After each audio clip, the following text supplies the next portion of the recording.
Hey, it's Jeremy from Jeremy.net. I am a comic book artist, writer, creator, and I share my creative process here with you on the internet. If you enjoy this channel, would like to support it, get additional bonus live streams, and see my artwork before anybody else, you can subscribe to my Patreon at patreon.com/GERIMI. Bring this up front here. If you would like to keep up with the best of my social media posts, all of the artwork that I share on Instagram, Twitter, and the rest of the world, if you can get it all in one spot by signing up for my newsletter at newsletter.jeremy.net. And if you'd like to purchase physical copies of my books, you can go to amazon.jeremy.net. That'll forward you to my Amazon author page. You can also buy the books on Kindle and Comixology. All right.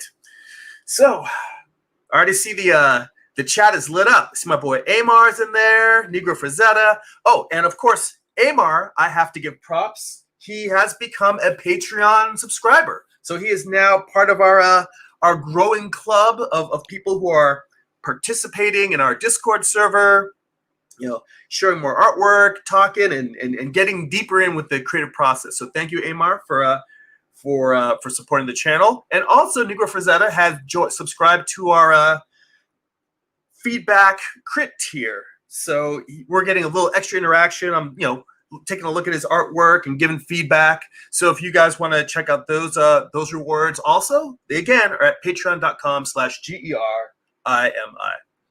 So let's see. Amar says he was almost finished watching the episode of the Artcasters that I was on. Artcasters 241. Scott Circlin, Joshua Kimball, great comic creators and artists in their own, and designers in their own right. And they were kind enough to have me on earlier this week on their channel.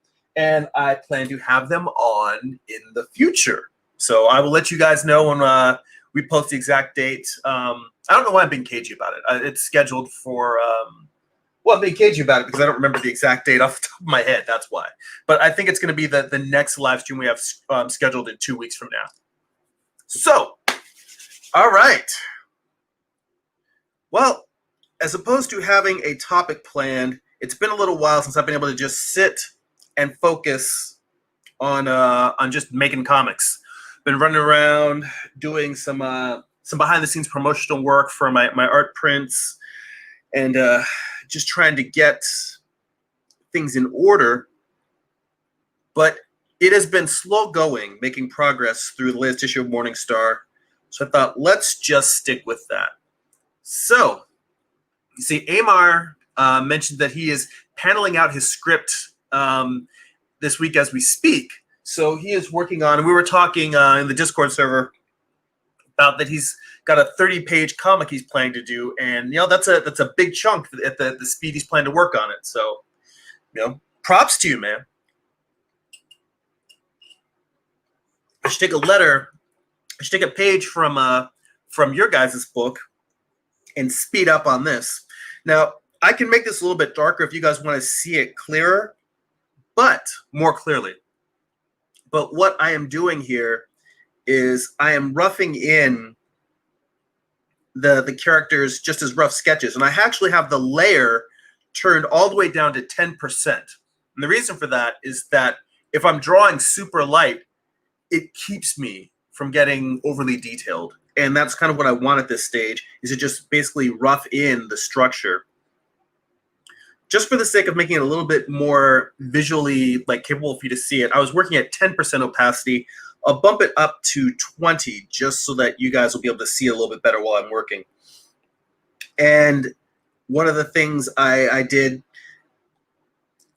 basically there's a shot here where Michael, after getting blown through the side of a building, ends up, he gets up, he's briefly reunited with Gabrielle, and then he's getting ready to go back in and tussle it up. Like this is going to be his final battle with Lucifer, and she loans him one of her guns, which I just took a picture.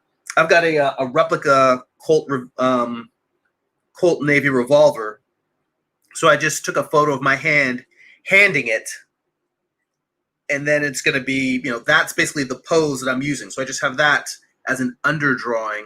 I use that. I'm using that to draw over it. So I just have that at a low opacity in the panel here. I just snapped that photo and tossed it in. I see Pterodactyl is in the chat. Hey, welcome.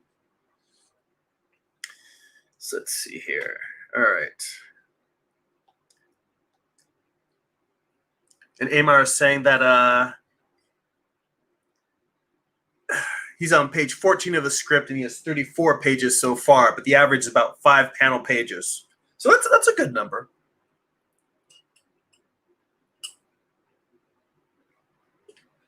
For a while, there was one particular issue of Morningstar where I was doing everything with 9-panel grids, Watchmen style. And part of that, I switched to that because I was doing a section of the story that was particularly dialogue heavy.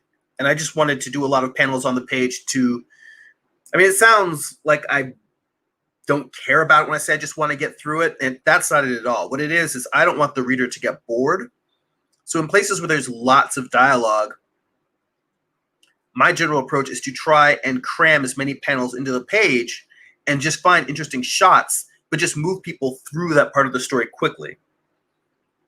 I really need to, I've drawn this hand multiple times, but I just need to erase it and make sure that the hand is properly proportioned to this gun, Michael's hand that's reaching for it. Because right now it's like this giant, massive mitt.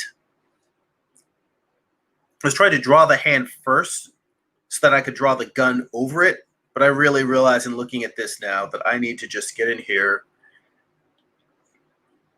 and do the gun first, and then just work on getting the hand to fit it properly.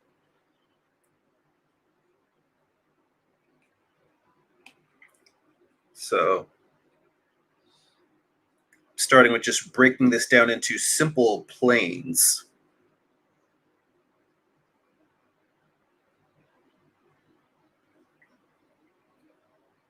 So even with this, it's not really like I'm not necessarily trying to trace. First off, since it's a photo I took, that whole thing about tracing photos, I don't think that there's anything wrong with tracing photos.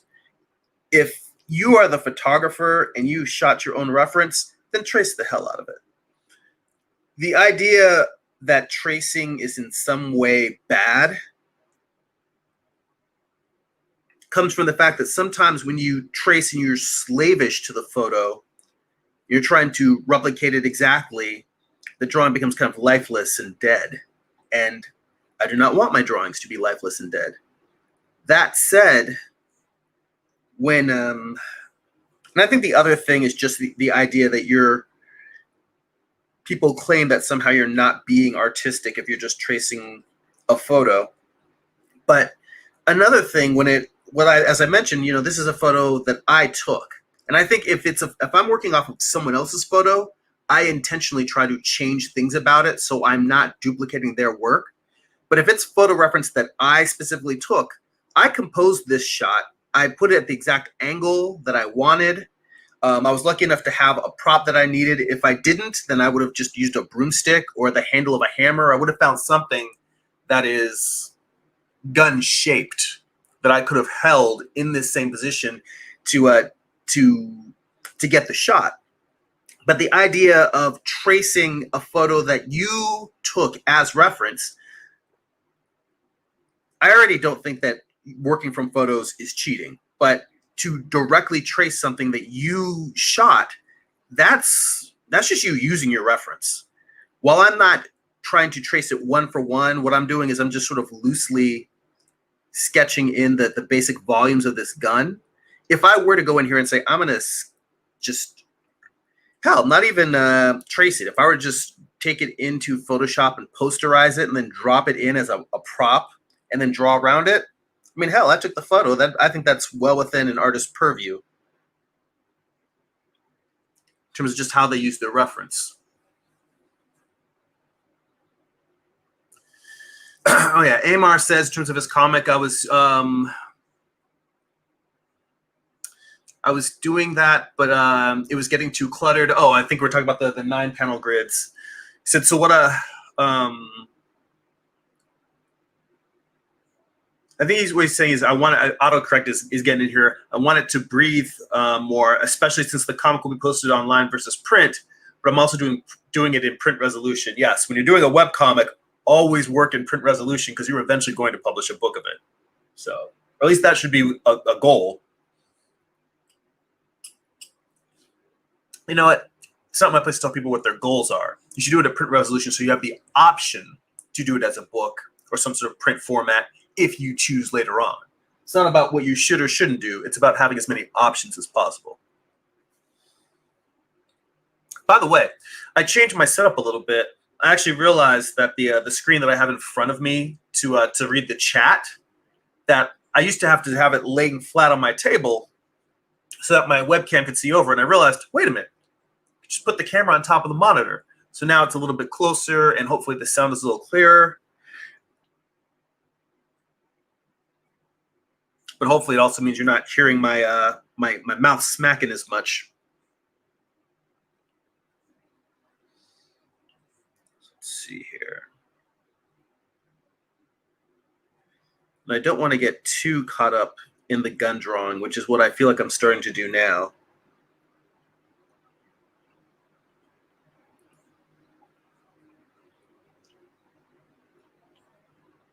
To the eraser, bring this down.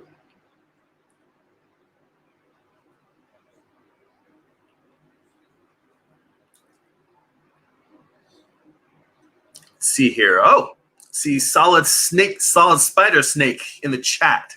How you doing? Thanks for dropping in. You said different angles. Cool. Yeah, I don't know if it's the camera angle or the lighting is brighter with the yellow hue. The video is clearer today. I think part of that is really just having the camera closer, the light is showing up better. So, and at some point I should probably switch to, yeah, these cameras always give off, I like the warm yellowish light, but I could get some bulbs that are that give more of a bluish cast to kind of neutralize that. But no, I'm definitely glad to hear that visually it's looking better. And also let me know if I'm yelling a bit too much, because usually when the camera's a little further away, the way I used to have it, it was farther than an arm's length away from me. So it's kind of projecting my voice a bit to make sure you guys could always hear me. And now that the camera is pretty close to me, I may fall into a habit of kind of like almost shouting at you guys, and I definitely don't want that. So if it gets to the point where you're like, hey, dude, bring it down a level, I can just I can make it soft, sultry sounds, just whispering in your ear. So always trying to look for ways to improve the process here. So let's see here. Pterodactyl has a quick question. He said, what's the longest you've ever spent on a comic book page? I have probably had pages that are very detailed, with detailed backgrounds. It's like a full-blown illustration unto itself, that I've probably spent maybe 20 hours. I mean, usually, on average, my comic book pages tend to take about, that 8 hours a page number is kind of what I've always aimed for. And with me, it ends up being about 4 hours of penciling, 4 hours of inking. And I'll tell you, lately, there's times when I've actually gotten that faster, where it's taken me maybe 3 hours of penciling. Well, the layouts, I consider my layout for the penciling, 3 hours, and then 3 hours of inking. I have some pages that have where I've gotten the whole thing done in 4 hours. Then I've have some pages that I got the whole thing done, in 20 hours. But I still tend to fall in that average of about 8 hours to finish a page. But it is very hard for me to estimate, only because I tend to work only 1 hour here, 1 hour there, and working in such small chunks, sometimes it can be a little difficult to keep track of how long the entire process is taking. So let's see here. So solid Solid Spider Snake asks, when's the 3-point perspective webcam angle? That's a good question. Well, you know what's funny? I have a webcam that's directly above me. I don't have it plugged in right now, but it's for when I'm doing traditional work. And when I get back to inking, that's what I'm going to switch to. So I'm still going to have this camera right here that you guys are watching me on, but instead of seeing my my tablet, you're going to see like an overview of my drawing table. So that's coming when I finish these damn layouts.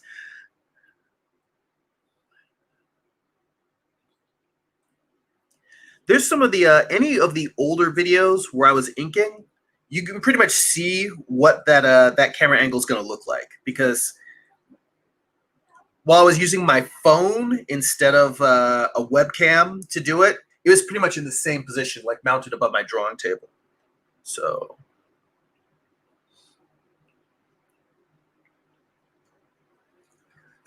you know, and it's funny. I have in this photo, I have on the little black glove, like in the reference photo, I'm holding the gun with the little black glove that I've got here. And ironically, that fits perfectly since Remiel does have a glove, except her gloves go like midway up her forearm. And I think I mentioned this on a recent live stream that looking back at this now, I wish I had just given her like gloves that went all the way up to like her, like all the way up her, like halfway up her bicep. Kind of like the sleeve length gloves, kind of like Electra wears.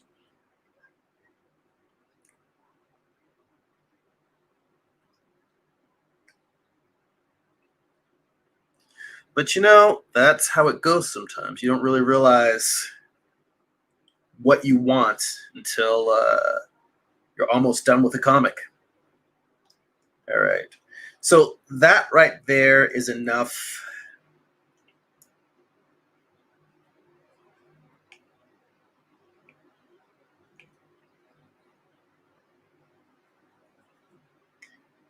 From here, I can just sort of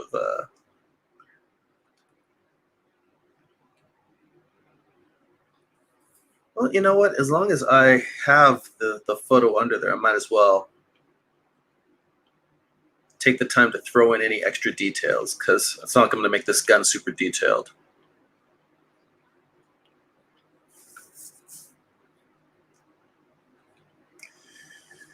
Let's see here. Amar says, wow, I don't have the attention span for 20 hours. Once I start even over a few days, once I hit 6 to 8 hours, my mind is ready to move on. Pterodactyl says, I have to get going. I'll see y'all later. Have a great rest of your day. Well, thank you for stopping by. By the way, you know, you can always watch the replay later, so feel free to check back in and watch the rest of it when you have a chance. You know, well, for me, one, I am super tenacious and stubborn. So if I decide I'm going to do something, I just stick with it and battle it out. But two, I think that having a page that's broken into taking multiple days, like if I'm working 20 hours on a piece, it might be that I'm working on it 4 hours a day for 5 days. So I look at that the same way I would look at working on a painting. Like I have paintings that have taken me months to finish. I have a painting I started that's the wedding present for my wife that I started a year after we'd been married. We've hit our 5th year anniversary and I'm still not finished with it. But it's hanging in our living room, so I have to see it every day to remind me I need to finish it, I need to finish it. The idea of working on long form projects and knowing that's going to take multiple hours to finish, that's just, I guess, the same way that I figure it may take me many months, possibly a year, to finish a comic book, a single issue. I can apply that same mentality to working on an individual piece, where it's just, that's how long it's going to take. I mean, yeah, it does get frustrating sometimes and I want to move on. But more often than not, if a piece is taking me that long, so much longer than like 6 or 8 hours, usually there's something challenging about the piece, and that challenge is interesting to me. So I think that's what keeps me from getting bored, is the problem-solving aspect of making comics.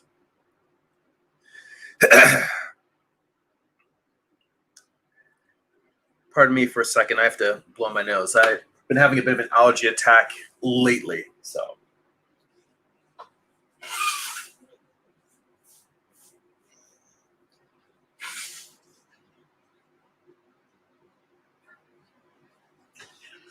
Oh, the biology of an artist. All right. Let's see. Amar says, my future goal, hopefully, for the next comic is to be 30 minutes a panel, but I know it will be a lot higher. So the goal is to complete a page in 2.5 hours for a 5-panel page.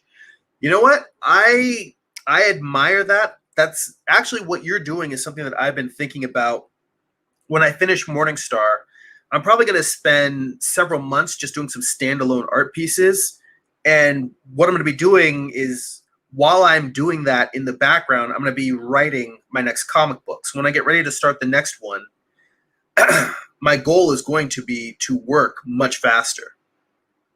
And I think what you're doing in terms of setting a really high bar and saying, you know what, I may not necessarily hit these numbers when I start, but by aiming for such a high level of productivity over time, you'll get closer and closer to it. So I think I'm going to be doing a bit of what you are talking about, except I'm going to be going through it.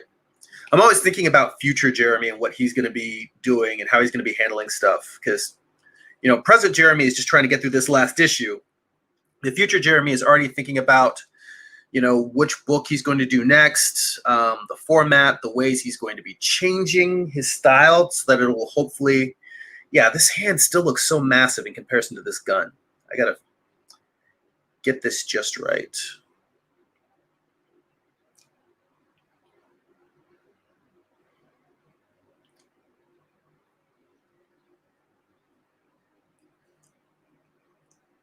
Oh, Solid Snake says, bless you. Thank you very much. Greatly appreciated. And he says, I'm working with someone in my comic and we are stuck on a character design.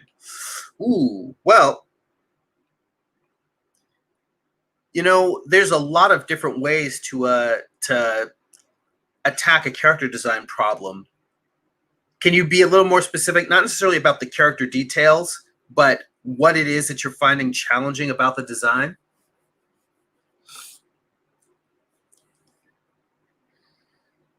And Solid Snake also mentioned maybe increasing the gun size, which I can do, but I think what it is I like this composition I have. First off, I'm looking at this and I'm realizing that the problem with it is that the hand holding the gun is my hand, and it's supposed to be Remiel holding the gun. Her hand should actually be smaller than mine. Her finger should be smaller than mine. So I think what I'm going to do first is try and shrink her fingers a small amount. And this is really where working digital starts to shine.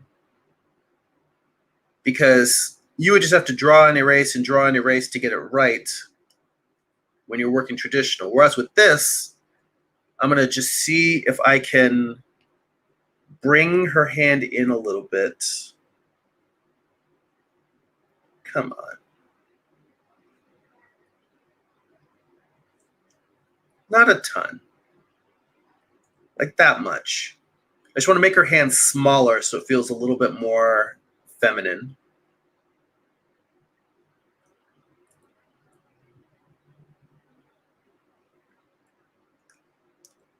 And if it looks like something that I'm like, okay, that works for me, then I will go in and, with the fingers, I am going to have to erase and redraw those. Because I think just scaling them, well, actually, you know what? Just scaling them down might work. Let's give it a shot.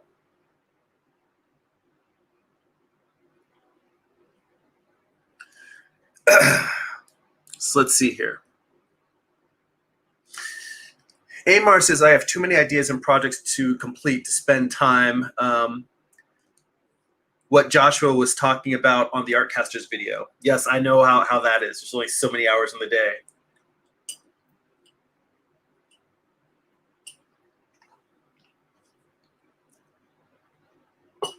So, Solid Spider Snake says, so far we had 4. These are characters, the question about character design. We're making a fantasy setting comic, and I'm looking for a mix of cultural clothes and ancient and modern. And Amar says, simplify and shape is all you need. It can also be refined, and 2 or 3 is max. I would do works with.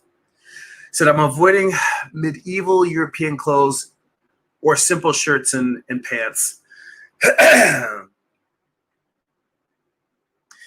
am actually in favor of that too. Just for me, doing character designs, and I wish I did more of this when I was designing the characters for Morningstar, is working in silhouette in the early stages to try and figure out, all right, you've got, let's say, 4 main characters, to try and design their silhouette, design them just with their silhouettes and see how those silhouettes interact with each other. Who's the tallest character? Who's the shortest? Who has wider shoulders? Who has narrower shoulders? And just keep reworking those silhouettes until you have body types that really feel distinct. So if the characters were walking in a silhouette behind a sunset, you would still be able to tell which one is which.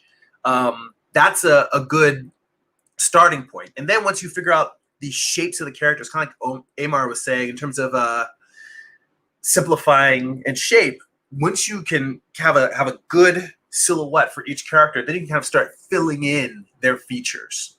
And something that might be good or useful is to kind of create a mood board for each character.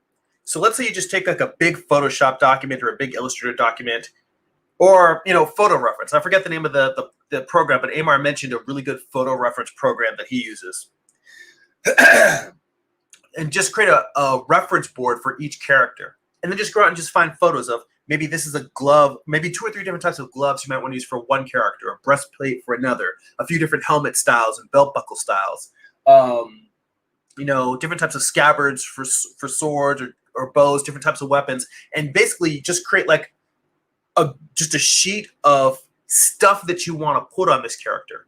And once you've got your silhouette, then just try sketching out the character and just adding a few things, adding weapons and gear and clothing and taking stuff away, just trying different things until you have something that you like.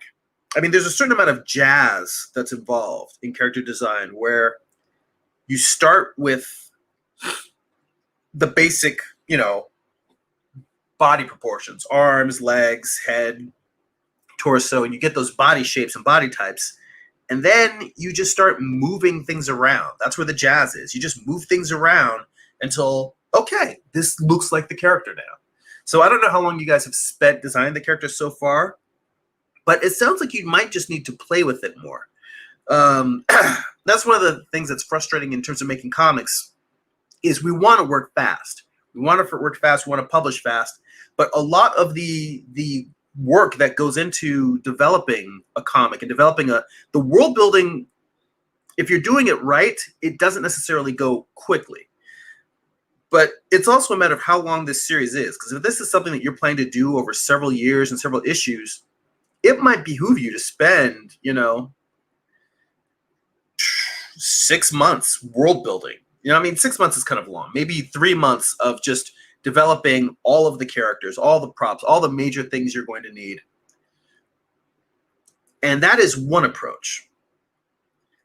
Then there is another approach, which I have not tried, but I've often thought to myself, based on what I've learned from work on Morningstar, that this might be another way to go, which is to let the scenes in the book dictate the character design.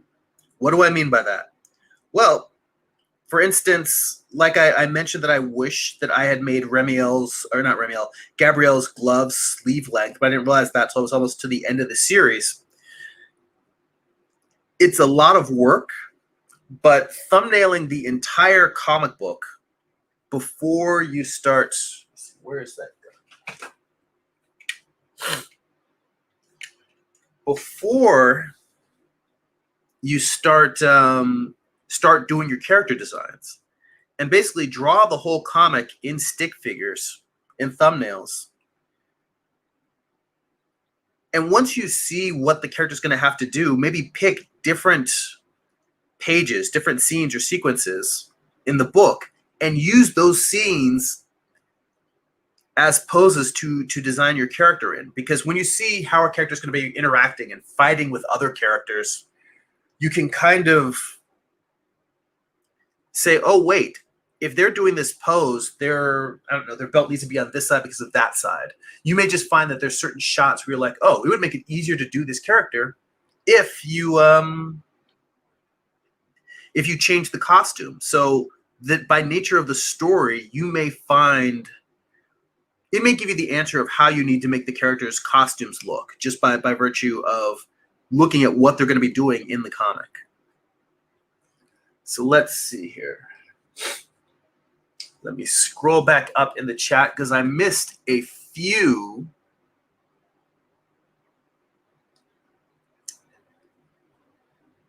Comments there. So Amar says characters' backstory and building throughout the story will be more important than how the characters look can always change. Yeah, he and I are on the same page as that. And PureRef, for those that are just listening and not seeing the chat, PureRef is the app. Amar's mentioned it multiple times, and I haven't started using it, but that's just because I tend to just take photos and as I go and just keep them on my my iPad. But I've seen like his layout for it. It is good. It's worth using. I probably should get on it at some point. So shame on me for not doing that. Hang on, gotta blow my nose again.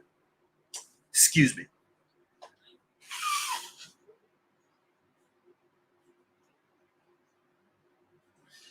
I hate allergies. All right.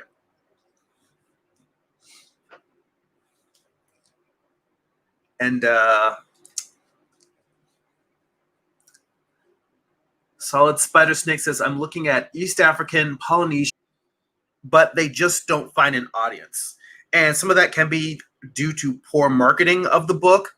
But some of it may just be that the book didn't hit at the right time.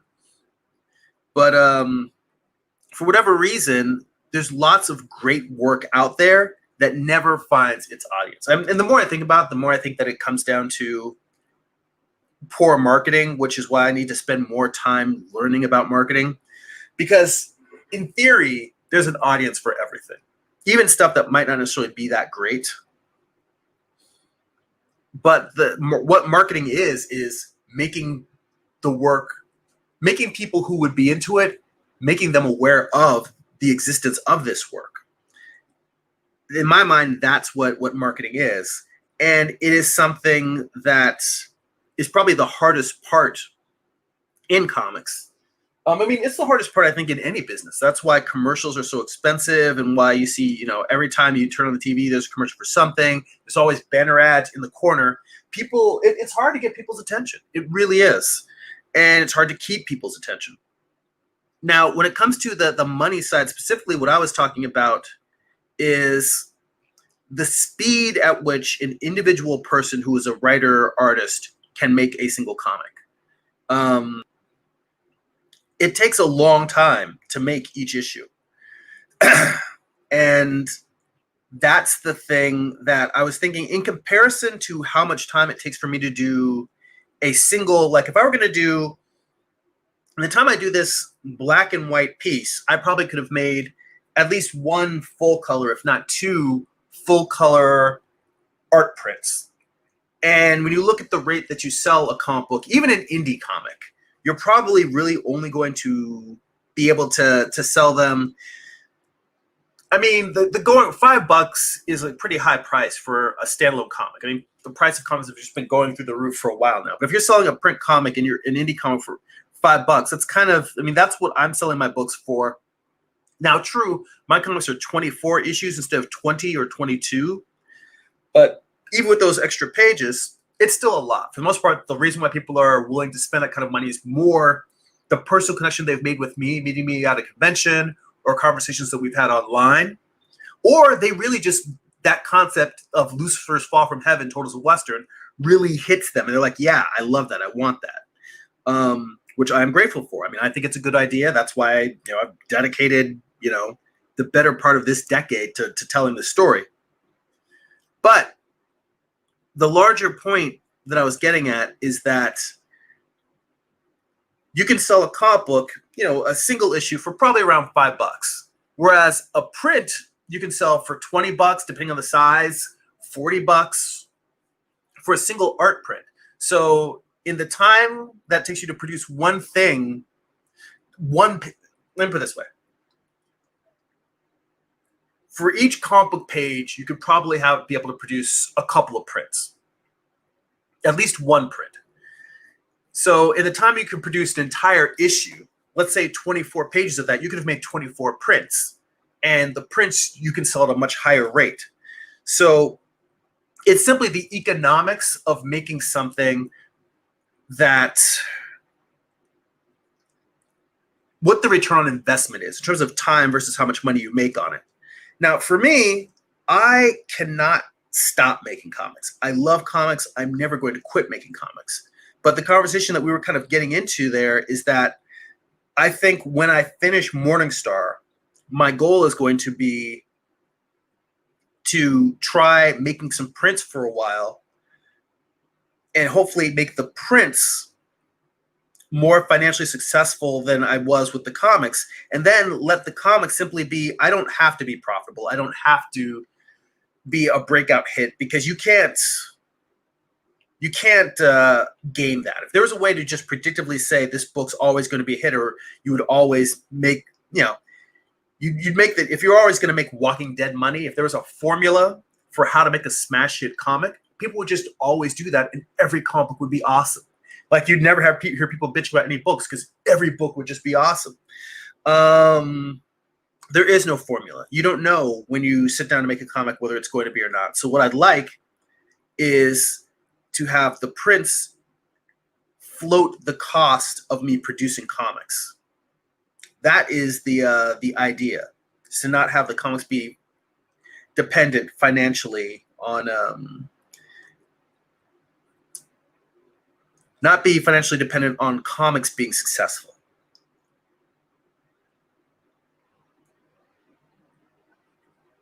So we will see how that works.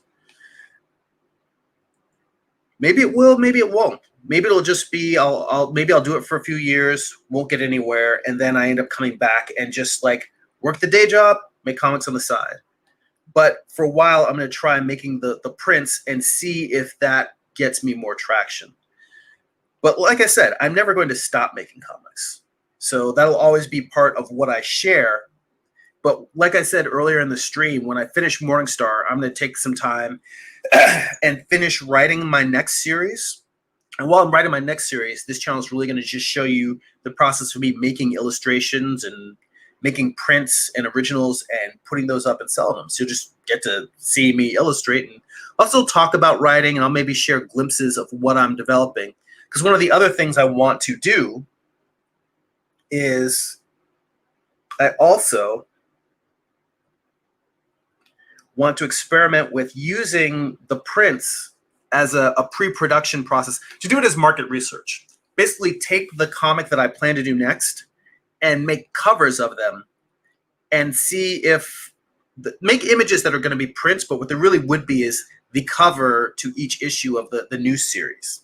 And I'll tell you, I've got right now on deck, I have a sequel, a one-shot sequel to Eye of the Gods, but I still will probably do multiple prints to kind of work that out.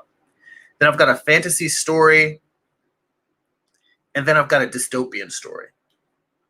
And so those are the three things that I'm going to be looking at for doing next after Morningstar.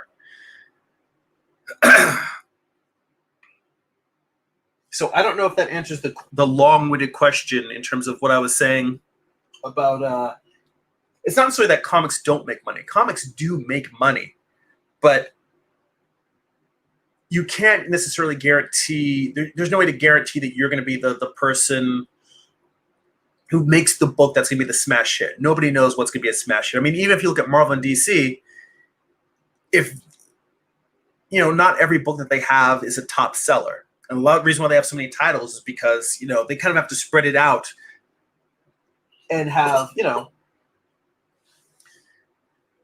if they've got like 50 books out of a month, maybe 10 of those books are floating the cost for all of the other books being produced. And all the other books that are being produced, maybe they go away for a little while, the character's title gets canceled, they bring another character up. And that's why you're also seeing that turnover on it is, that character may go away from having their own series to just being a guest star in a team book or something. Let me go back down here into the chat and see what else is going on. So, Solid Spider Snake says we have a backstory already. The thing for me is I had this world building idea for a long time. I'd given up, then recently, a few months ago, decided to pick up and change. And he said, I've never thought of that. Thanks. In terms of the character development through the story. And thank you for, he said, nose blowing procedure initiated. That's going to happen at least 1 or 2 more times before this stream is over, just because the hay fever is just killing me today. And I'm sorry about that. It's gross. I wish it were not so. So Amar says, that's what I plan to do this week for the next issue. Right now, the comic I'm working on spans multiple universes. So it will be a Star Wars level or larger. I can never fully spec out the full universe. Let's see. Solid Spider Snake says, is the stream buffering for anyone else? Says, okay, it's working now. Yeah. Hopefully there aren't any stream issues because I'm plugged into my my cable box through a Ethernet connection as opposed to broadcasting over Wi-Fi. But even with that, our cable connection has been a little choppy over the past few months. So I'm not sure what else we can do to get that figured out. Amar says, hopefully I can get the thumbnails done this week.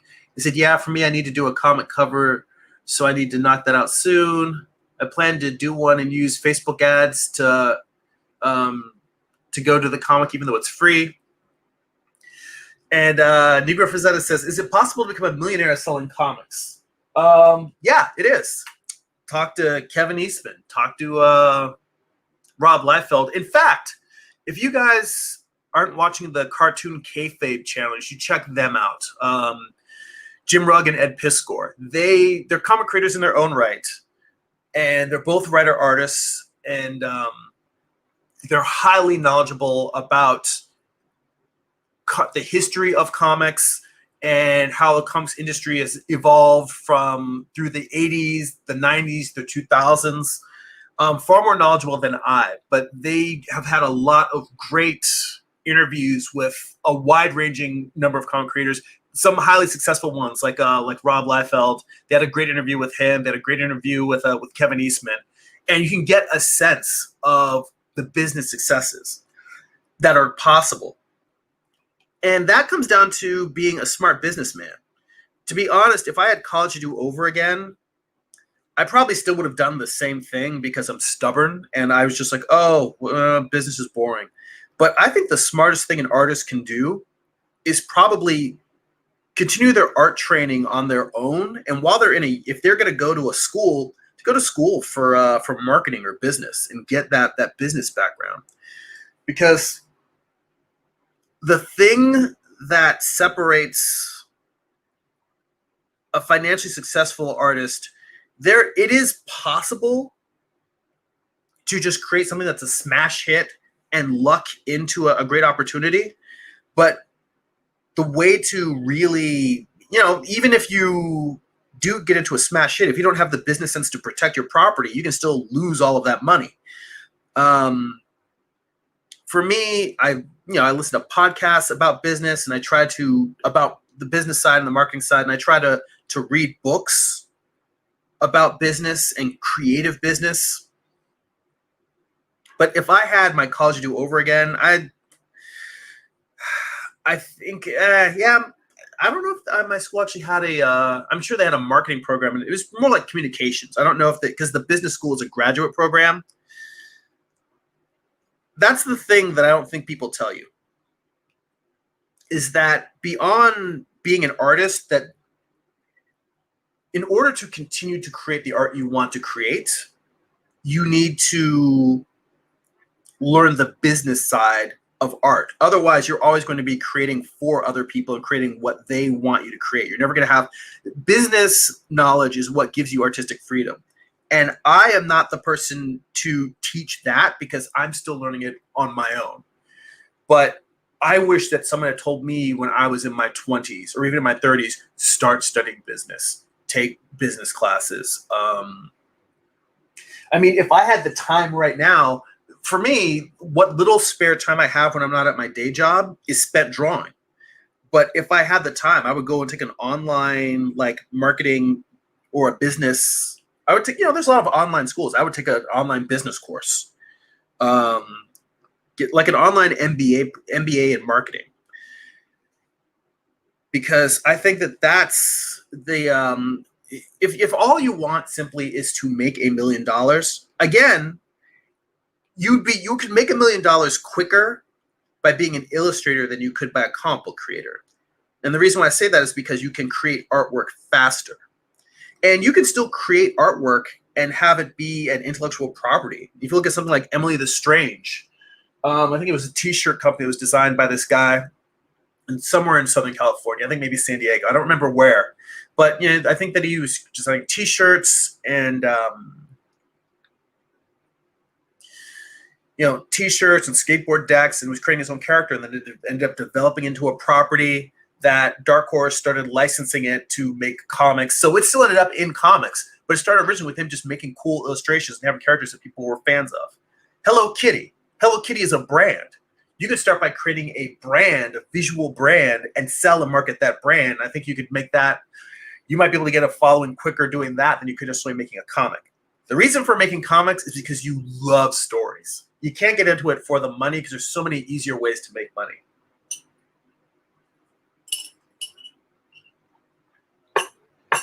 That said, I would also, another podcast I listen to and I recommend is the Comics Launch podcast by Tyler James from Comic Tribe. They are much more focused on crowdfunding. And I have not launched a Kickstarter campaign yet. I think that I probably will at some point. But for them, the main thing is that the knowledge that you need in order to run a successful Kickstarter campaign, from what I've seen, is the same knowledge you need to market any product. So I think that's one of the reasons why a lot of people running Kickstarter campaigns are building profitable businesses, is because they're really learning how to market their ideas. And once you learn how to market your ideas, those skills can be applied to selling in any format, whether it's online, whether it's a crowdfunding campaign, selling your art at conventions directly, licensing deals with retailers. Once you learn that concept of how to bring a product to market and how to get it in front of people, you can apply that to a wide range of work. So, but my point is that there you hear a lot more about the business side. And I will tell you that I do feel that to a certain degree, being a writer artist is a little bit more challenging, in that the art side takes so much more time. And a lot of the people I see that are more successful with crowdfunding campaigns and running their own publishing company are writers, because writing is something that I do not believe that writing is easier than drawing. It takes less time to do. It's not as time intensive as the drawing side, but it's still very, very hard. It's very mentally taxing. But that extra time that writers have, because they're not spending as many hours at the drawing table, is what allows writers to put more time into thinking about these marketing ideas, these business ideas. I'm trying to figure out how to fix this tangent. I think I just need to cut that and let this overlap here.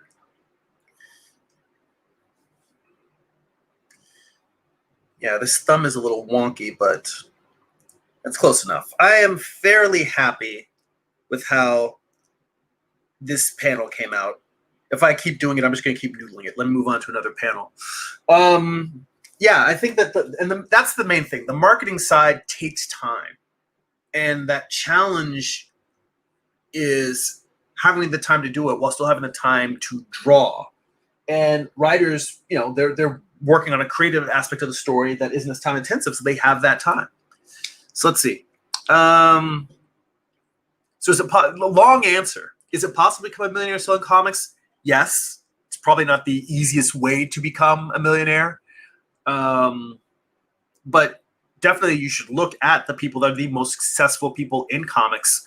Hell, I've never really spent a lot of time studying the work of Raina Telgemeier, and she is one of the most, the number one most successful comic creator in comics is Raina Telgemeier. We don't talk about her as much because she's not doing superhero stuff. She's doing young adult comics that are about the lives of young girls who women read more than boys. That's just true.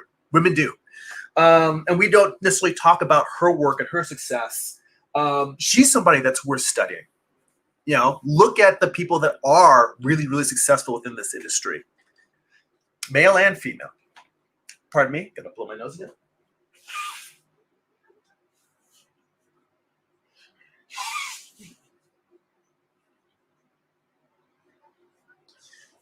Male, female, and non-binary. Let's be inclusive. All right. Whoa, damn it. Lost my stylus for a second. So, Amar says in the universes he's building, this first universe and these 16 issues are more of an experiment for me. It's about exposure. I have 40 other universes to work with. Solid Spider Snake says also time. Amar says, I would love to be at the point Black Sands is. I'm not familiar with Black Sands. I'll have to look them up. Solid Spider Snake says the Witcher book series only got popular after the game was made, and the creator didn't believe they would be successful, so he sold for a mere $10,000 in payment with the game developers. That's very possible. That's one of the reasons why it's important to hold on to the book rights. Sometimes you do something and it's moderately successful, then it blows up in another media. I would say that if you are able to publish quickly and put a lot of work out, it does make it, I think, easier to build a following. And once you have that loyal following, you can show that an idea is selling in one property, then it makes it easier to port it out to film, TV, games, other media where it can really, explode. And then those sales will drive the sales of your other stuff. Like, Frank Miller's Sin City comics started, they were already a classic and sold very, very well. But once the Sin City movie came out, that just spiked those sales all over again. But the first step really comes down to telling the best story you can in the first place. So it's really hard to walk that balance, that line of trying to make a really quality, compelling piece of artwork versus the machine of cranking out a body of work that people can get behind. So how do you make something where you're making it quickly, but you're also still making something that people connect to and resonate with? That's something I haven't mastered. I mean, I've only published one graphic novel, the series I'm working on now, and a few other like one-shots here and there that have just been sprinkled throughout my career background. So it's not like I even have a trilogy of books. If I were smart, and from publishing podcasts I've listened to, they say, really you kind of have to have at least 3 books in a series before you can really market it. And the worst thing you can do is what I did, which is jump from one series to another. They say that the smartest thing is to create a trilogy of books, which is why the next book I'm going to do is going to be a sequel to Eye of the Gods. Like what I'm probably going to do is do 4 one-shots that will kind of connect into one story, kind of like when Mike Mignola did the collected. I think the trade that has the Wolves of St. August in it is the Wolves of St. August and Other Stories. It's just sort of like connects in individual stories that are kind of standalone, but builds a whole world of it. So you can start making, that's another thing you should do. Start making a list of successful creators that you admire and try to actually make them as diverse as possible. So like have a list of like Raina Telgemeier, Frank Miller,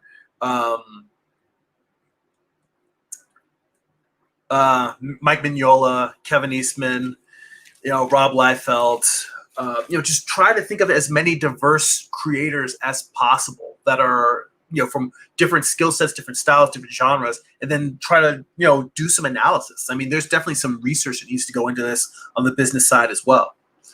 I'd say that's the thing that I suffer from the most. Most of what I share here is me, what I learn on the creative side in terms of me writing and drawing, and I kind of share my learning process as I go.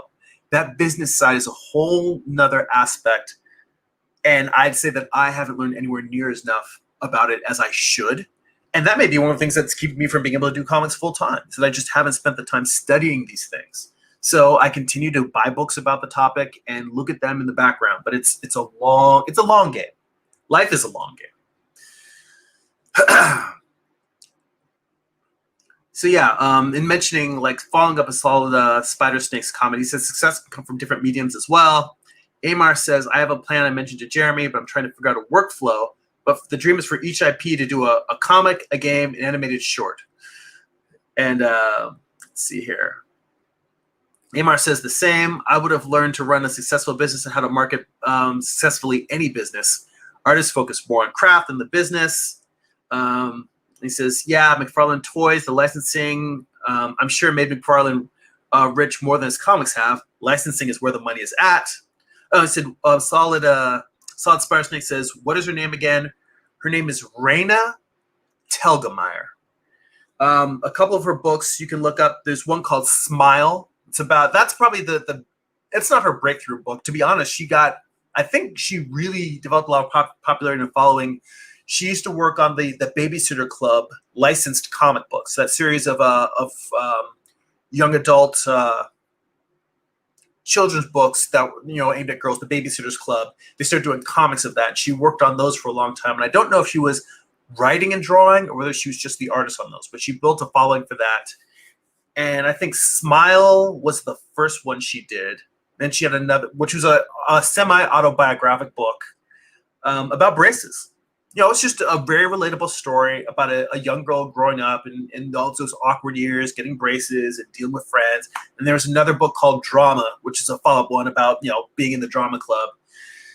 And then there's a third book that I think is a follow-up to Smile that's about the two characters that are sisters in the book and something else, what else happens in their lives.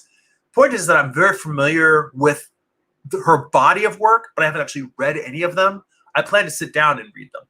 And it's just a matter of expanding my my horizons, learning more about different types of stories. I mean, I tend not to write YA fiction. I think most of the stuff I write just naturally leans towards darker, more Stephen King, Clive Barker-ish. But I think it is good to put a lot of different types of fuel in the tank and just see how it mixes and see what other people are doing. So, but yeah, if you look up Smile or Drama and just in school, if you look up Smile or Drama in Scholastic, they'll come up because they're Scholastic books. They've been putting out a lot of her work. So let me see. So Solid Spider Snake says, I don't read much superheroes and read like different genres and kinds. That's good. That's very good. You're already on a good path. He also says collaboration is the key to success. I agree with that. In fact, that's another thing that I have felt. Hang on. I realize that I'm spending all this time talking and I'm not drawing at all. I'm going to rough in these last two panels, or at least part of them, before we wrap up. But I'm going to answer those last couple of questions that are in the chat there. Let me look at this real quick and actually see what I'm supposed to be putting in this panel. Oh, okay.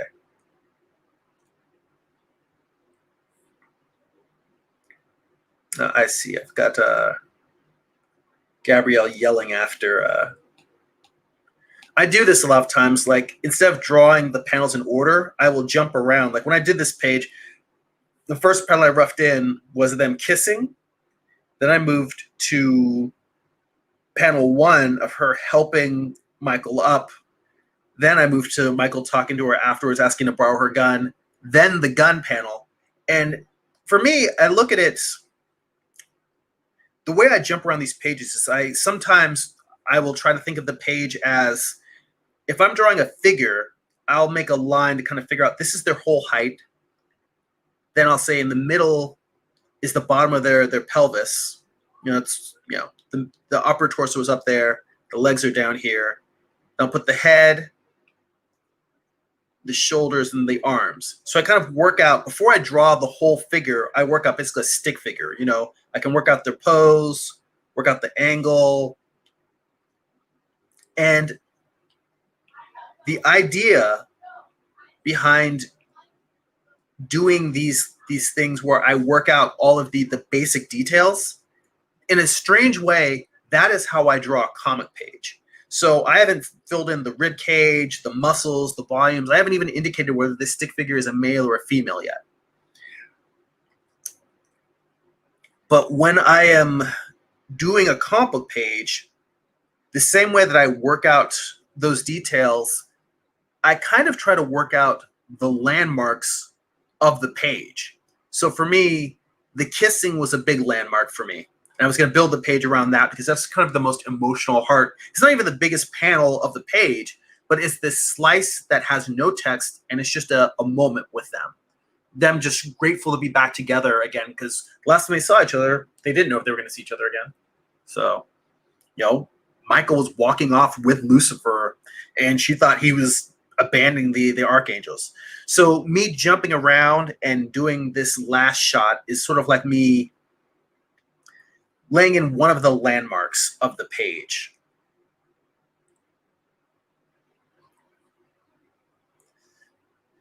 So I'm going to come back and look at the questions in the chat while I rough this in. Oh, but what I was going to say about collaboration is if you're working with a team of people and the whole book isn't on you, I actually think that's the smarter way to go. You've got a penciler and inker, got a colorist, a letterer, and the writer. If the work of the job is all split up, you've got multiple people helping to promote the project.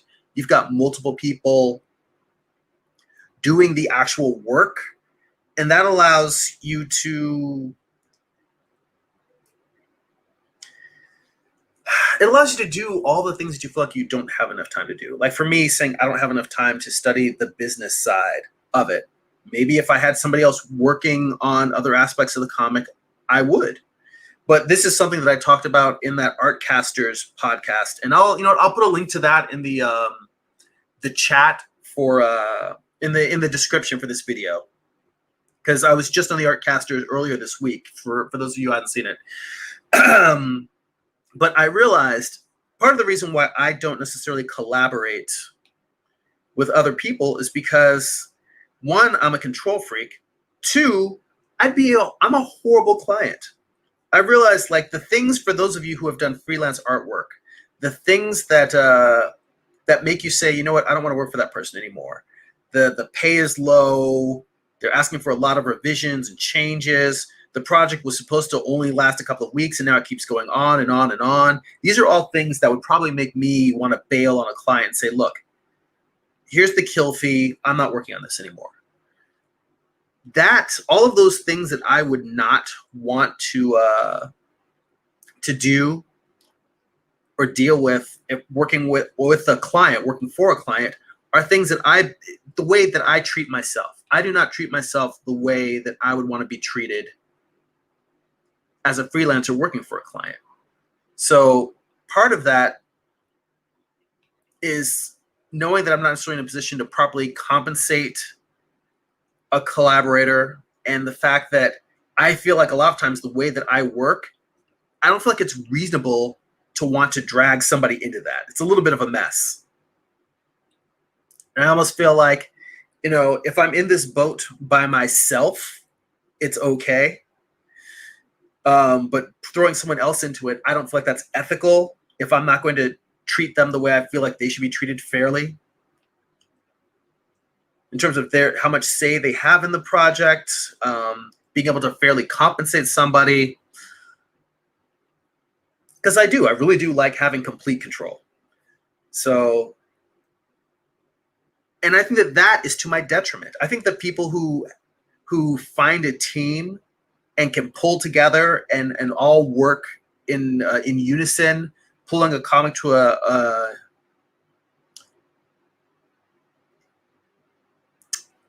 successful, fruitful, creative collaboration, I think those are the people that are more successful. So those are all things that I need to work through personally in terms of learning how to properly work with others when it comes to making comics. I haven't collaborated with anybody now, and I don't have plans in the future, but I think that there's definite advantages to that. So this is one of those where do as I say, not as I do, because I haven't been collaborating and I like doing the whole thing myself. But I do think that there's so many advantages to creative collaboration. So, okay. Negro Frazetta says, what level of figure drawing skill do you need before you start drawing comics to be successful? Well,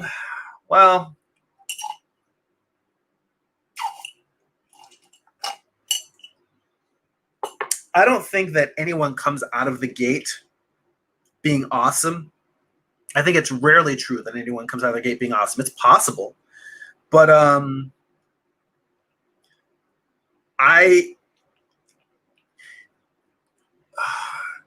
my first graphic novel, Eye of the Gods, if you go back and look at that, there's a lot of bad drawing in there. I still stand by the book. I still sell it on my website. I'm proud of the work that I did in it. But I definitely draw better now.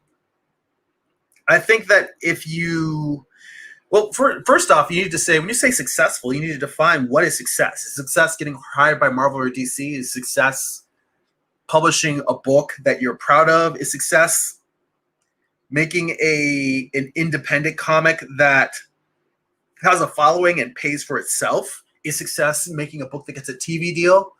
I mean, you look at different artists, there's a wide range of what success means or what success can be.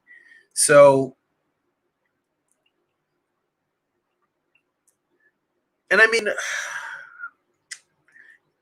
not every comic book has to be necessarily the best drawn book in order to be successful. I'm trying to think of a comic that where it's not necessarily about being drawn traditionally traditionally what we think of as good illustration. That's also a popular book. I mean, most of the stuff I think about, like when you look at comic strips and cartoons, there's a lot more cartoony work that isn't necessarily about fine draftsmanship. You know what pops in my mind? I have not read it in a long time, but I used to follow the webcomic Sluggy Freelance. And it is a fun book. It's very, very well written and very humorous. At the time that I was reading it, which was in the early 2000s, it was not what you would consider the best drawn book. It was definitely not something that would be like a Marvel or DC comic. Now, part of that is it's also a humor comic. It's not trying to hit those standards and those goals, but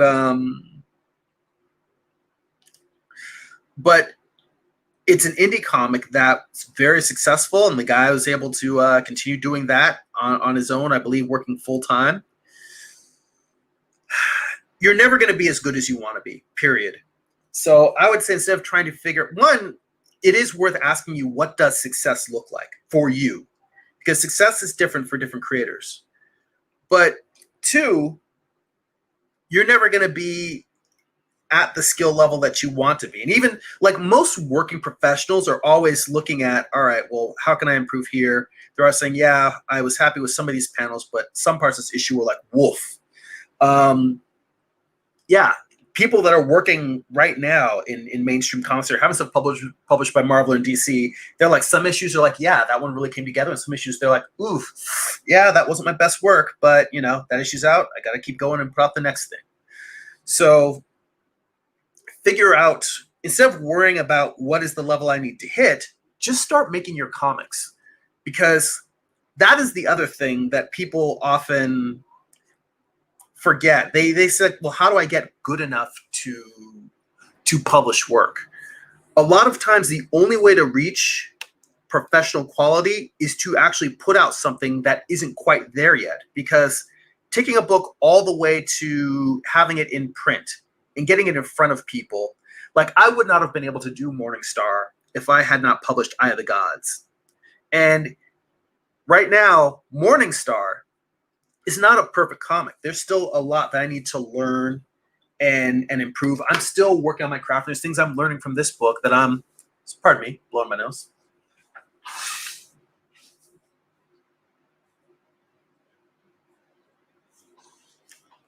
There are things that I am learning from this book that I will hopefully be able to use to make me better at the next comic I do. But that's just, it's always going to be a process of growth and learning.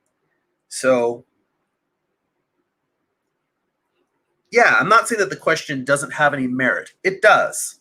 It's a good question to ask, but that question leads to more questions for you to ask for yourself. Most importantly, what does success look like to you? And in terms of the level of figure drawing, just look at books that are out there right now. Look at books that you think are successful. And say, well, how great is the figure drawing that's there? And plus, what is good figure drawing is, it's arguable. Like for me, I look at something like the Hernandez brothers, like the Love and Rockets. It's not super rendered figure drawing. It's very simple, and a lot of them are, they're more cartoony, but the figures are still well drawn. So good figure drawing can also take a lot of different, it can take a lot of different forms. Good figure drawing isn't just one thing. You can look at that as, say, like, you look at Jeff Smith, he is a great cartoonist, and his figures look beautiful. They're very, very different from, say, like Travis Charest, or I'm trying to think of somebody else who draws the hell out of stuff, like John Cassaday. I'm thinking of like other comic, or Bill Sienkiewicz. You look at him, that looks like more. Oh, it's funny. I was talking about this. I look at the chat and I see Amar say, "I remember Bone in the '90s. It was really successful, but not well drawn." I would disagree with you there. I strongly disagree. I think that Bone is incredibly drawn. It's just drawn simply. I'm actually of the mindset that the simpler a comic book is, or simpler an art style is, the harder it is to do, because there's fewer lines. So those lines need to be in the right place. I think that Jeff Smith is a phenomenal artist. I'm a big fan and proponent of his work. And again, that's the reason why I started with the Love and Rockets, because I don't think when you think of figure drawing, you don't think of the Hernandez brothers, but their figures really are very beautiful. They're simple and they're cartoony, but I think that they're beautiful. These are also, again, my point is that it's subjective. It is subjective in terms of what is good, what is quality. So, and in the end, you don't have control. You have control over how much you work to improve your craft, but how well you draw is how well you draw. So you might as well just start making it. And the thing is, even if you draw very, very well, the reactions will be subjective in terms of whether people really feel like it's great work or not. You can't control how people are going to react to the work. All you can do is make the work. So start making your work now. If you want to make a comic, I'll tell you that the best way to learn to make comics and to get better at it is to make comics knowing that they are going to be bad. Make it, and I mean, don't try to make crappy work, but make it knowing that it's not going to be what you want, but push it to completion, because that process will help you improve. Like, I've learned so much just by finishing. Each issue that I finish of a comic has taught me a ton. And I think it's hard to tell someone that, because you feel like, well, it's throwing your effort away if you're making something and it's not perfect. This goes back to the topic that we started with on that Artcasters live stream. Finished being the enemy, perfect being the enemy of finished. That idea of your quality in your craft, sacrificing that in order to get stuff done. I'm proud of every issue that I've drawn. There's also things that I still am mad did not come out well in every issue that I'm drawn. And there are probably things in each issue that I could go back to. I could point to and say, this isn't good, but I still am not necessarily good enough to fix those problems. Or I might fix it and it ends up not being better, just different. So don't wait on being. The best advice I ever got when I was in art school was, if you wait until you're as good as you want to be to start producing work, you will never create anything because you're never going to be as good as you want to be. So you got to just start knowing that it's not going to live up to what you want it to be. That's a challenge, but it's a challenge I put before you.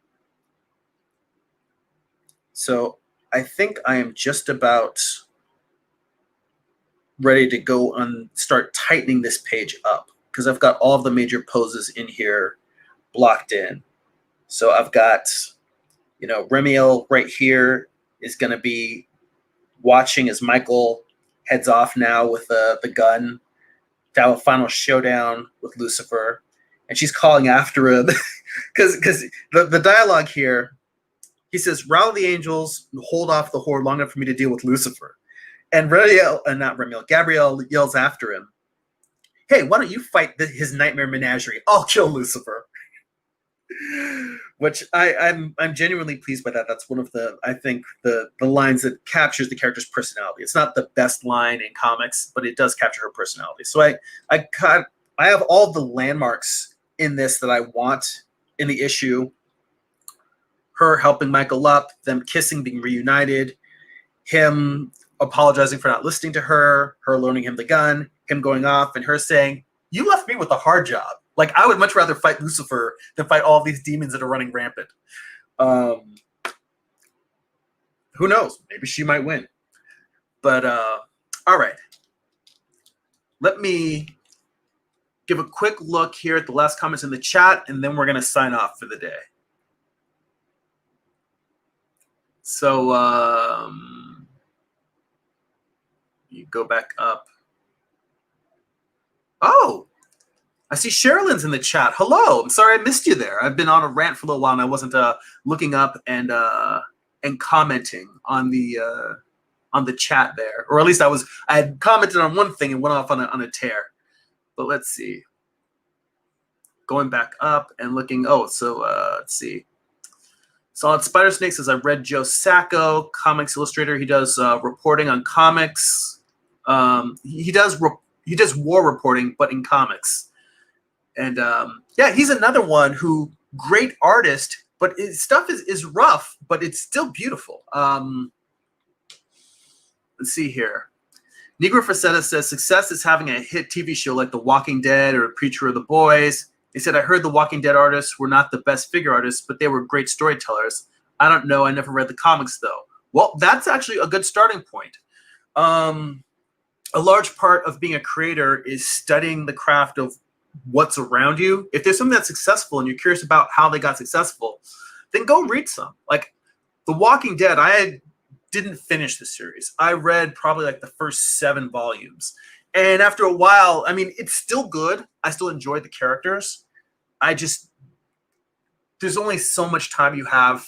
And I think I went through a period where I was cutting way back on reading comics because I was trying to improve my craft at writing. And for writing, I think you learn more by reading prose. I think you can still learn about writing from reading comics, but I think you learn more about storytelling in general and character development and character structure by reading novels. So I've been shifting back and forth where now I try to kind of cycle in. I'll read a comic book, then I'll read a prose novel, then I'll read an educational book, like something that's some sort of self-improvement in terms of business or art development. And I try to keep a healthy cycle of that. But yeah, it's definitely worth reading. And Preacher, that one I've read the entire series of. Love Preacher. Preacher is one of my favorite comics of all time. And Garth Ennis is one of my favorite comic book writers. But yeah, I would take a look at those guys. And, developing something into a hit TV show, I mean, there's no way to guarantee that. All you can do is just make the work. You're not really going to, and here's the thing, until you see you really kind of have to make a piece of work and then evaluate and say, all right, is this a good book or a bad book? And then say, how do I apply the lessons I learned to the next book? Maybe what you want to do is instead of trying to write a long series, maybe write a one-shot or a 48-page graphic novella. And it's a self-contained story with a beginning, middle, and end. Write it, draw it, put it out there. It's not going to be perfect. But you have to make that thing all the way to completion to learn from it. And maybe you, instead of investing in selling it in print, maybe you only publish it online. Maybe you publish it on Amazon Kindle or Comixology or Kindle. Maybe you run it as a web comic. Amar's doing his books on Webtoons and Tapas. Maybe you run it that way. I'm not saying do those things. I'm saying look at all the different possibilities, but just make a comic. Make a comic knowing it's not going to be perfect, but it's just like figure drawing. It's exactly like figure drawing. When you're doing those figure drawing studies, you'll do a study, and I've seen the sheets of pages you have where, there's some drawings that are good, there's some drawings that aren't good, and there's some drawings that are in between where you're working on the process, and I can see what you're going for, and it's just little tweaks that you can make to make it better. If you just if you're like, I'm not going to do this figure study because it's not going to be perfect, then you would never improve as an artist. But you have to actually make that drawing and make multiple drawings before you can start figuring out what's wrong with it and how to get better. You can apply that to making a whole entire comic, except that first book you make is not going to be perfect, just period. No one's first comic book is perfect. Make the thing you want to make and make it the best you can within your abilities. Fix the mistakes you're capable of fixing, and the other things you can't fix, make a list. These are the things I need to study in figure drawing, and you can work on those things in the drawing side.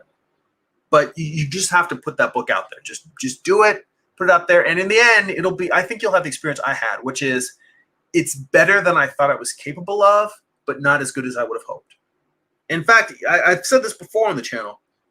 Morningstar is the book that I said, if I only do one graphic novel in my life, this is the story I want to tell. But at the time I was ready to start, I did not have the craft to pull it off. I knew that both on the drawing side and on the writing side, I couldn't accomplish it. So Eye of the Gods was a simpler story that I thought I did have the ability to do. So I literally published, I'm happy I made Eye of the Gods.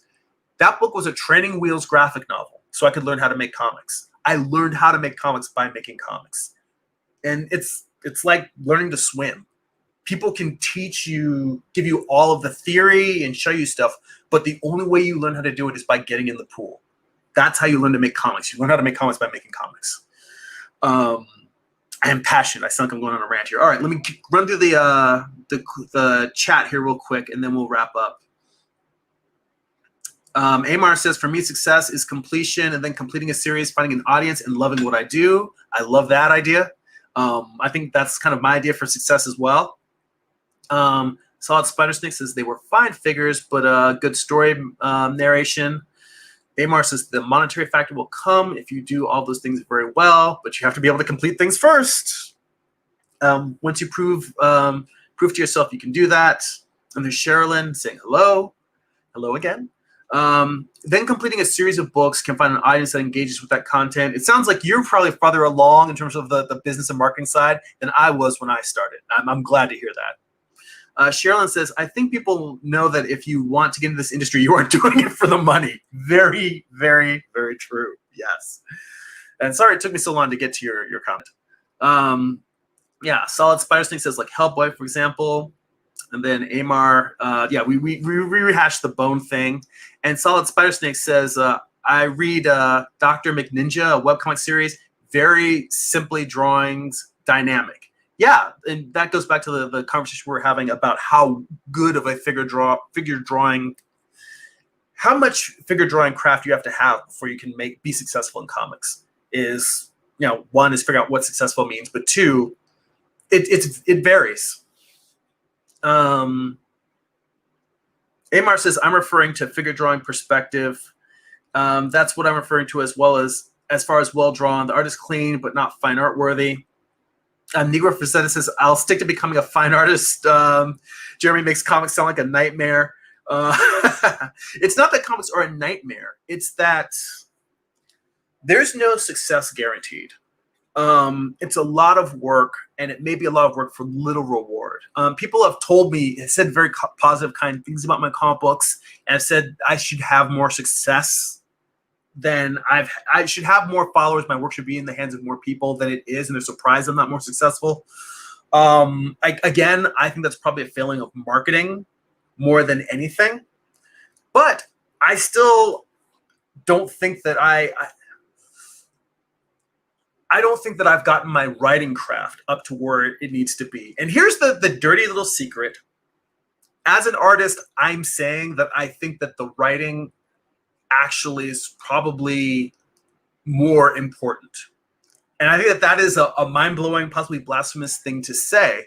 But it's more important in the sense that if all you're looking at comics for is the pretty art, then you might as well just make art prints and sell artwork of cool looking characters. And there are people, you can find an audience for that.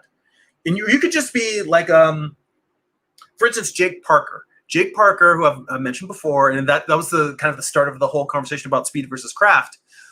He published, even though he makes comics, he publishes these books, these art books. They're just called the drawings books. And it's just a nice little small art book. You could just publish a book of illustrations of your own work, like a sketchbook every year or every 6 months. Just put out an art book. And that's something I may look at for while I'm working on writing the next comic book. You may watch me developing an art book. That may be the next thing that's on the list. Like I need another project. But what makes people read comics is connecting with the characters. You don't connect to the characters necessarily with the art. It's connecting to the characters with what they go through. The story is what draws you in. And the pictures are the way that that story is told along with the word balloons. But if you have a really compelling story, all right, here we go. I don't want this to sound like shots fired. I love Eddie Campbell as an artist, but I don't think that he's the best draftsman in the world. If you look at something like From Hell, or I actually have a complete large collection of his Alec series, which is an autobiographical series. It's called Alec: The Years Wear Have Pants. It's this big, thick book of comics he's told over the years of his life. I think that it's beautifully drawn, but it's beautifully drawn because it expresses the story. The draftsmanship, if you compare it to mainstream Marvel DC books, the draftsmanship is not necessarily on the same level. And it's not that Eddie Campbell is not capable of drawing like that. He is, but that's not what he wants to do. That's not where he's coming from. He's really concerned about the story. So that specifically From Hell is another one, because From Hell is a very, very popular comic book. It's been turned into a movie. And it's lauded as one of those landmark books with Watchmen. You know, Alan Moore seems to be making all of these great, brilliant comics. It's another one of those books where the story is great. I actually have From Hell on my bookshelf. I've never read it, and it's just sitting there because I haven't had the time to get down and read it. I have so many other things to read, but it's on my list of books to read. Point being is that it's the story that makes it compelling. So you don't necessarily have to have the best artwork in order to tell make a great comic book. In fact, I would challenge you to go to your bookshelf. And I'll say this for everybody. Go to your bookshelf. Pick out your 5 or 10 favorite comic books the books that you love the most. Look at them.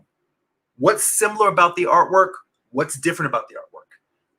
What's similar about the writing? What's different about the writing? What's similar about the genres? Are they all superhero books? Are they a variety of genres?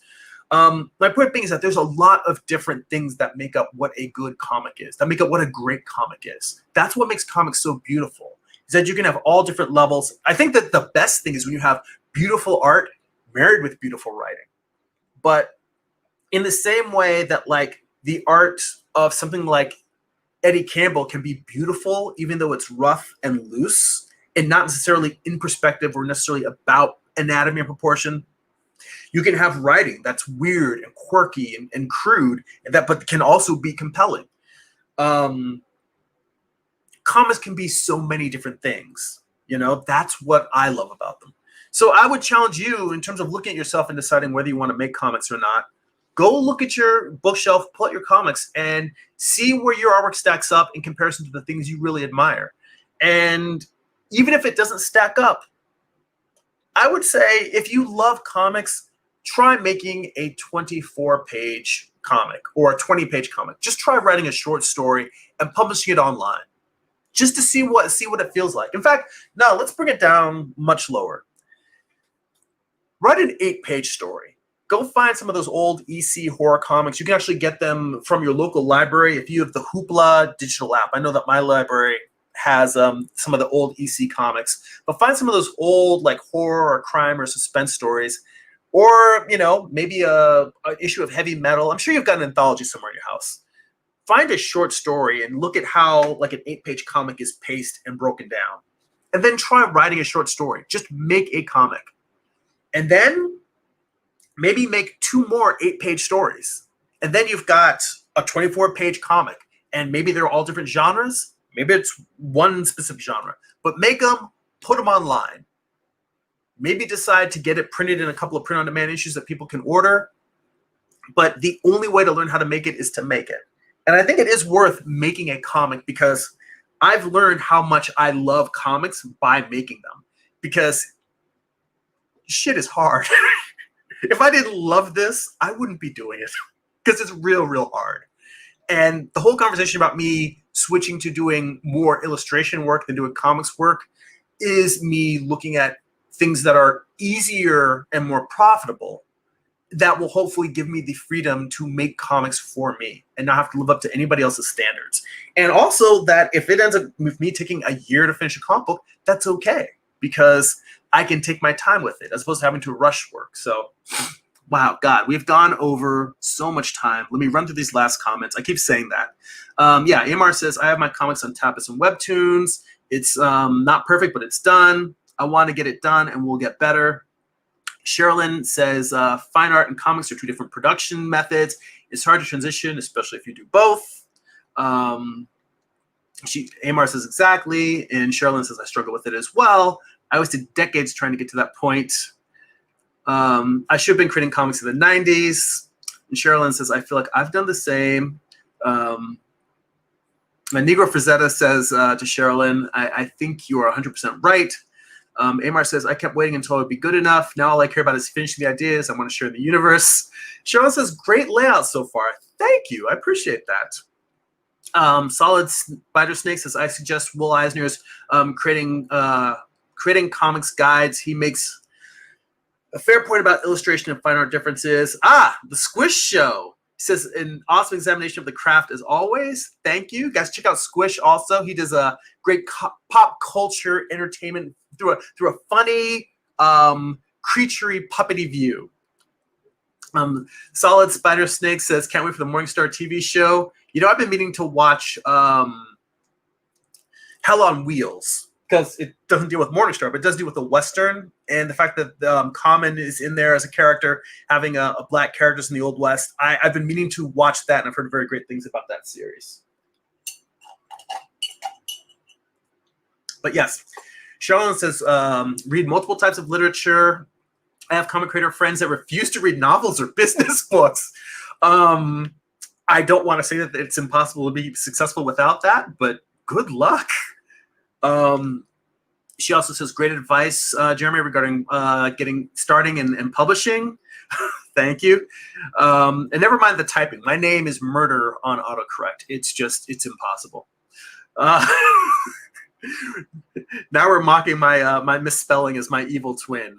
Solid Spider Snake says, Germany is his evil twin. New lore. Sharon says, preach, learn by doing. Art of Read is in the chat. Says, hello. Solid Spider Snake, I think still early. Agreed, because a well-told story does not need art. The art is just a fine wrapper placed on it. The better you get at writing and the better you get at writing and master that with building your audience, the world you will build with words that will hold more weight than any art, unless you're creating an art book.